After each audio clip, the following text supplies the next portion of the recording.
preocupa, né, eu saber apenas pela imprensa que existe um suposto processo do qual nunca fui citado, tramitando contra mim. Isso não é uma democracia. Se eu retornar ao Brasil, eu acredito que eu vou ser preso.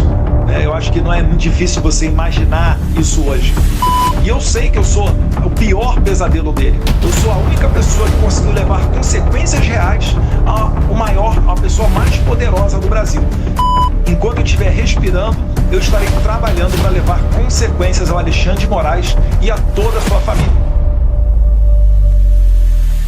O ex-deputado federal Eduardo Bolsonaro intensificou a sua movimentação política nos Estados Unidos, onde mora, após o irmão Flávio Bolsonaro ser confirmado como pré-candidato à presidência da República pelo PL. Eduardo Bolsonaro conversa com o News Noite agora sobre esse cenário político. Deputado, boa noite, bem-vindo. Olá, Mariana, boa noite. Satisfação falar com vocês aqui no SBT News. Eu começo tocando num ponto que tem repercutido muito de ontem para hoje, deputado, porque o senhor foi intimado pela Justiça Brasileira a prestar depoimento no próximo dia 14, naquele caso em que há uma suspeita de um movimento de orquestrar sanções contra o Brasil. Essa intimação teve de ser publicada no Diário Oficial porque o Supremo disse que não tem o seu endereço atualizado. Eu te pergunto, o senhor vai prestar esse depoimento? A defesa já entrou em contato, respondeu ao Supremo? Mariana, é público e notório que eu estou nos Estados Unidos. Todas as autoridades americanas sabem meu endereço. Border Patrol, TSA, DOJ, ICE, qualquer uma delas com tranquilidade sabe meu endereço. Me preocupa, eu saber apenas pela imprensa que existe um suposto processo do qual nunca fui citado, tramitando contra mim. Isso não é uma democracia. Então, devido ao processo legal, reza que pessoas que estão no exterior são intimadas através de carta rogatória e assim elas são ouvidas. Então, enquanto eu não recebo essa citação, enquanto eu não recebo uma carta rogatória, nem se eu realmente estou sendo acusado de alguma coisa. Então, essa é a minha situação atual. E é curioso, porque, por exemplo, para eu perder o meu mandato na Câmara dos Deputados, alegou-se que eu não poderia ser líder da minoria porque eu estava notoriamente morando nos Estados Unidos. E aí eu perco o meu mandato. Agora, para fins judiciais, aí finge-se que eu não estou morando nos Estados Unidos. Então me causa muita estranheza. E não é só a carta rogatória, não. Ainda existe o EMILAT e pelo menos mais outros 2 instrumentos que o Moraes pode utilizar caso ele realmente queira saber onde eu estou. Mas o senhor, então, não chegou a fazer esse contato com o Supremo para confirmar essa possibilidade de ser ouvido, de prestar esse esclarecimento? Marina, eu não sei se eu sou testemunha, eu não sei se eu sou réu, eu não sei se eu sou investigado, eu não sei qual é o artigo do Código Penal que estão me acusando, com todo respeito à imprensa que faz um trabalho sério, mas eu não posso me apoiar em artigos aqui e acolá para dar uma defesa. Isso daí não é democracia. Uma democracia você tem uma acusação formal para eu assim fazer, colocar ali instituir um advogado, ele fazer cópia do processo, se inteirar do que está acontecendo e eu poder montar a minha defesa. Enquanto esse processo não é iniciado, e ele é iniciado por parte do juiz, posso fazer nada. Deputado, mudando de assunto, um relatório do Comitê Judiciário da Câmara dos Estados Unidos, divulgado hoje, acusa o ministro Alexandre de Moraes, a quem o senhor inclusive acabou de citar, do Supremo Tribunal Federal, de atacar o direito à liberdade de expressão. E a família Bolsonaro, o senhor e outros nomes, como seu irmão Flávio Bolsonaro, pré-candidato à presidência, são citados nesse relatório. O senhor participou, junto com parlamentares da direita, para tratar da elaboração desse documento. O que diz esse texto que o senhor vem publicamente defendendo também? Eu já me encontrei em mais de uma oportunidade com o deputado Jim Jordan, que é o presidente da CCJ, bem como com a sua equipe. Sempre que nós somos consultados e perguntados sobre informações do Brasil, nós ficamos muito felizes de levar essas informações. Isso não significa que eles acreditam 100% em nós, porque eles têm as suas fontes, eles checam, eles fazem esse trabalho investigativo, mas eu confesso que eu fiquei muito feliz em ver nessa peça, nesse relatório da CCJ, um retrato fiel daquilo que é a censura no Brasil hoje em dia, que interferiu na eleição de 2022 e é altamente preocupante que o Alexandre de Moraes possa interferir na eleição de 2026. E eles são claros ao dizer que essa interferência pesando a favor de Lula da Silva, né, em contra Bolsonaro, a sua família e a direita. E eles avançaram até um pouco, Mariana. Eles falaram que Alexandre de Moraes, na sua sanha persecutória, ao invés de utilizar os mecanismos oficiais para me encontrar, me intimar, resolveu pedir para as plataformas de redes sociais dados pessoais meus. A pergunta que eu deixo no ar é: Alexandre de Moraes, quais são os dados de Eduardo Bolsonaro que você deseja saber? Por que você está indo atrás de mim e não atrás de pessoas traficantes de drogas, ladrões do INSS? Porque esses daí estão livres, leves e soltos pelo Brasil. Então, Mariana, causa muita estranheza e é uma humilhação para as autoridades brasileiras que nós tomemos conhecimento disso através de uma investigação de autoridades americanas. Deputado, ainda falando sobre esse assunto, falando sobre o ministro Alexandre de Moraes, mais cedo o senhor conversou com o nosso apresentador Leandro Magalhães e afirmou que há chances de a Lei Magnitsky ser retomada ao ministro Moraes e atingir também um novo ministro do Supremo Tribunal Federal. O que o senhor tem ouvido de parlamentares aí nos Estados Unidos, parlamentares republicanos, e como tem sido como é que eles têm recebido, né, essa colocação sobre as acusações que são feitas, principalmente pela direita, contra ministros do Supremo? O senador Mike Lee, os deputados Richard McCormick, Maria Elvira Salazar, Chris Smith, dentre outros, sempre se posicionaram fortemente a favor da aplicação da Lei Magnitsky contra o ministro Alexandre de Moraes. E você perceba também que quando foram levantadas essas sanções, os Estados Unidos não disse que eles deixaram, que Alexandre de Moraes e a sua esposa deixaram de ser violadores de direitos humanos.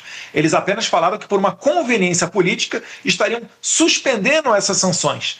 É dizer, Mariana, todos os ingredientes, todos os relatórios, tudo segue arquivado nas autoridades americanas. A partir do momento em que for conveniente para os tomadores de decisão, quem são esses? Presidente Donald Trump, secretário Marco Rubio e o secretário do Tesouro Scott Bessent, quando eles entenderem pertinente, eles podem perfeitamente não só retomar a aplicação da lei contra Moraes e a sua esposa, como também estender o rol de sancionados, porque outras autoridades já haviam iniciado o trâmite de análise para a aplicação da Lei Magnitsky também.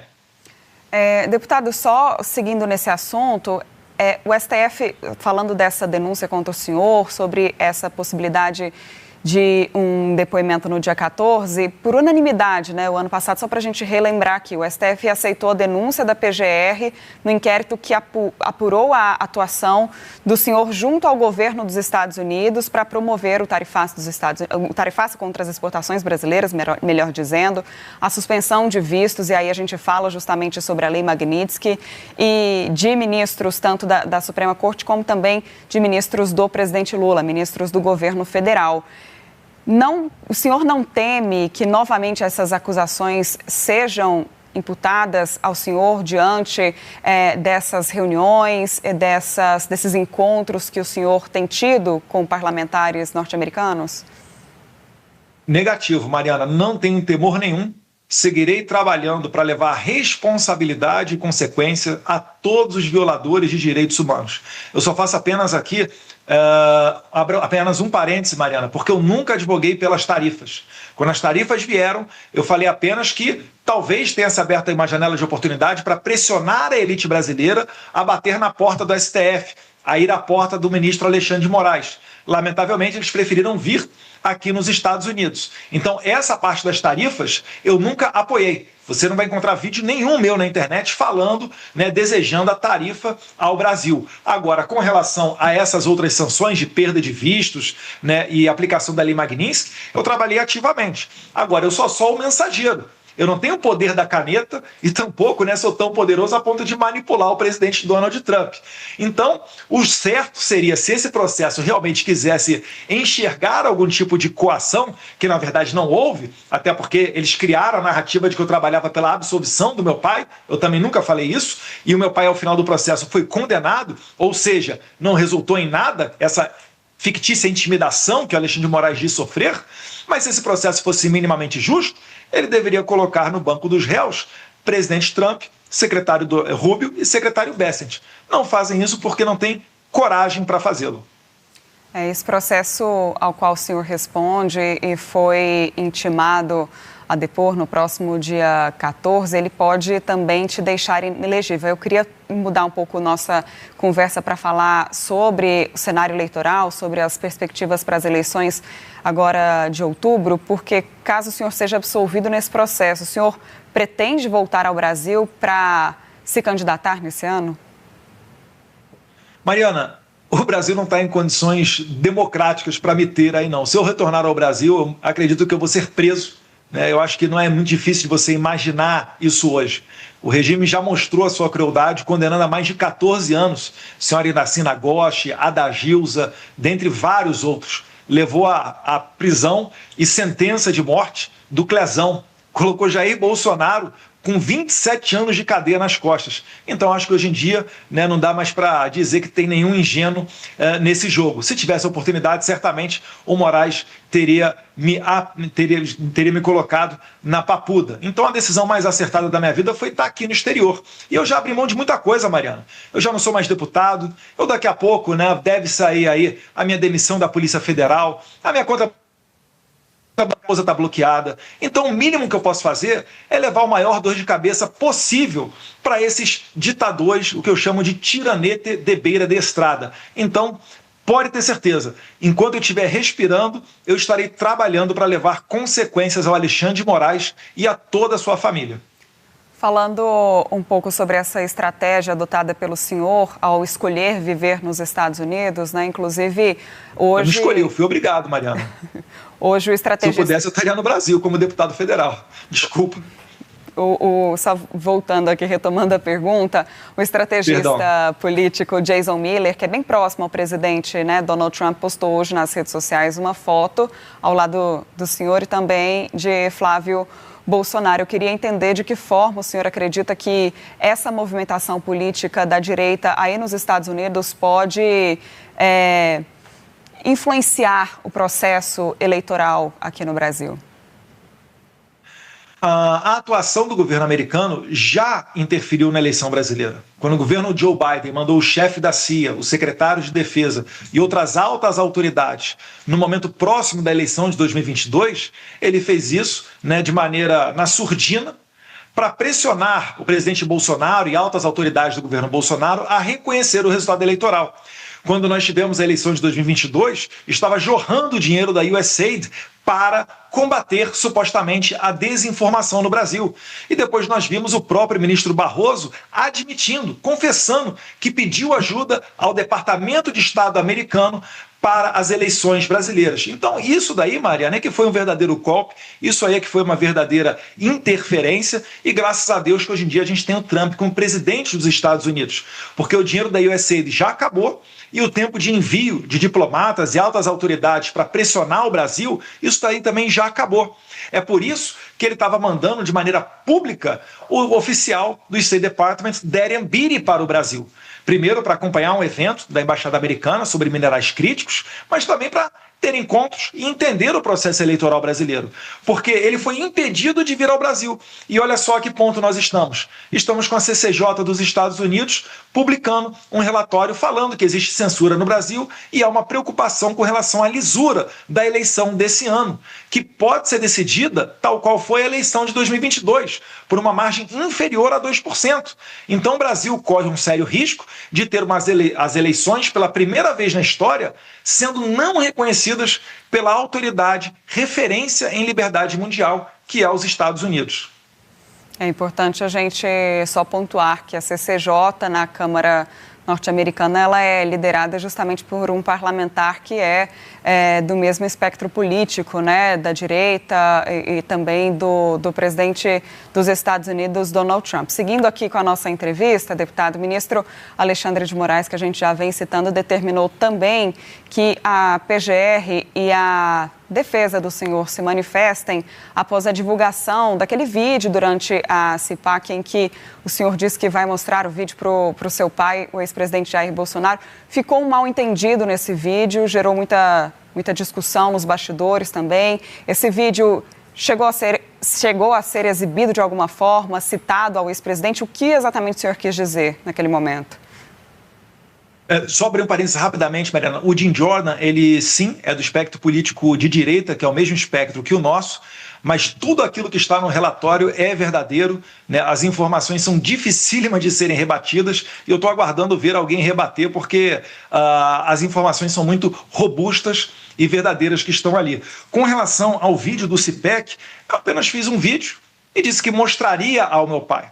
Não foi uma transmissão ao vivo, nem nada do tipo, até porque se fosse uma live, ela estaria disponível no meu Facebook, no meu Instagram ou em qualquer outra rede social minha. Então, na verdade, o Alexandre de Moraes, ele parece ter um fetiche comigo. Ele busca, na verdade, Mariana, me bloquear aqui nos Estados Unidos. Ele quer o quê? Ele quer que as pessoas no Brasil, notoriamente a minha base de apoiadores, imaginem que eu estou causando dor de cabeça para o meu pai. Só que, na verdade, a intenção do Moraes é me brecar. E eu faço justamente o oposto. Eu não me deixo intimidar. Eu não jogo esse jogo seguindo as regras do Moraes.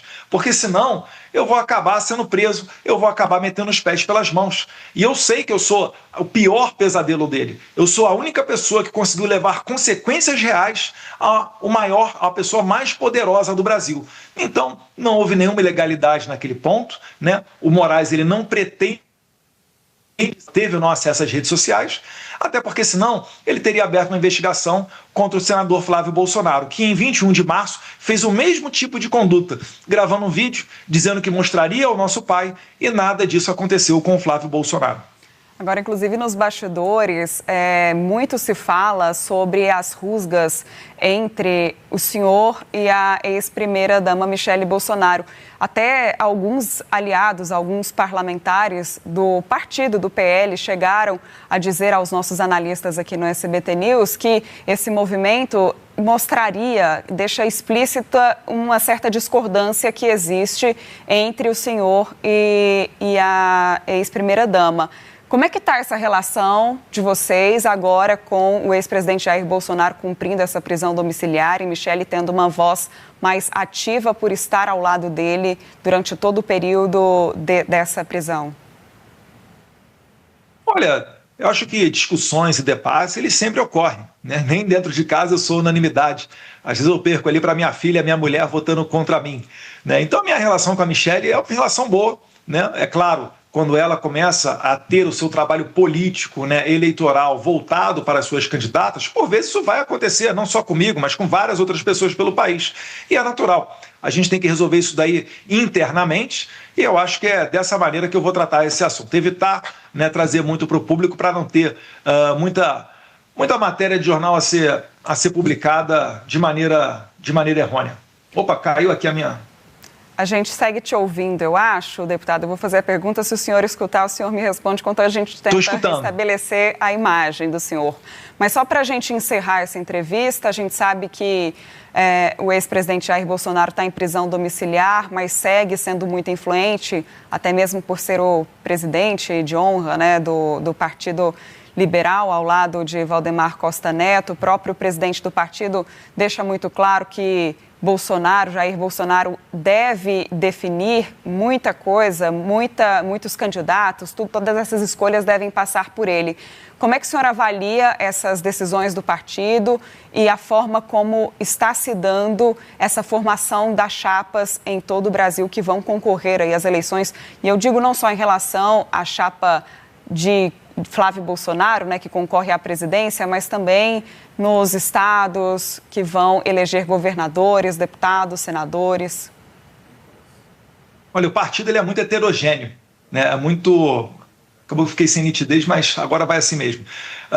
O partido ele é muito heterogêneo, é normal haver esses conflitos internos. Em alguns estados a gente vai ganhar, vai sair a chapa que a gente quer, em outros não, mas é preciso que a gente tenha consciência de trabalhar, aparar essas arestas internamente, né? E não publicizá-las, dando margem para desgaste e dissidências. Então essa é a maneira que eu acho que é a ideal a ser levada. Eu acho que a gente está chegando num momento também muito próximo de ter o fechamento de todas essas chapas, e a partir do momento que isso daí acontecer, você vai ver o barco deslizando de maneira mais suave. Eu acho que vai ser uma oportunidade para acabar com muitos dos conflitos. Acredito que amanhã, com o fim do prazo para descompatibilização, para quem queira sair candidato, você também vai dar uma virada de página em vários estados. E vão acabar sendo confirmadas eleições, como, por exemplo, candidaturas. Como, por exemplo, em São Paulo. Ainda tem gente hoje que fala, o Tarcísio vai sair candidato a presidente, pode sair, não pode sair. Então, a partir de amanhã, vai ficar certamente configurado, né, para todo mundo, absolutamente todo mundo, que ele é candidato à reeleição no estado de São Paulo. O Flávio é o candidato a presidente. E aí a gente vai tocar o barco com mais tranquilidade. Todo mundo remando para o mesmo sentido. Ex-deputado Eduardo Bolsonaro, a gente agradece pela entrevista aqui ao News Noite. Boa noite. Eu que agradeço, Mariana. Deus abençoe em Brasil, sem censura e com eleições limpas.